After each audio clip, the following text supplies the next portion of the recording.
Hi everybody, it's Christina Daves with this week's Get Famous Friday PR tip.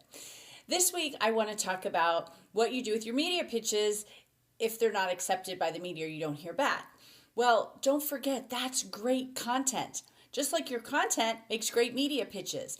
So don't feel like you come up with this great idea and you send it in and you don't hear back and then there's nothing you can do with it.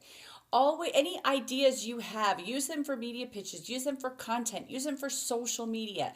Get as much out there as you can, about your topic that you know that you are an expert at. Because when the media does decide to use you and they check you out, they're going to see that content as well. And who knows, that might be a future story. So that is this week's Get Famous Friday PR tip. I hope you like that. I hope you've liked all of them. We've been doing them for almost 2 years now.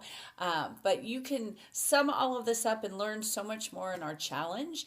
It's a free challenge. It's at YourPRchallenge.com. It's 10 days. Not much every day. I say 10 minutes a day. It's probably 5 minutes a day. But what we do is we help you build your brand, build your influence, and get media attention.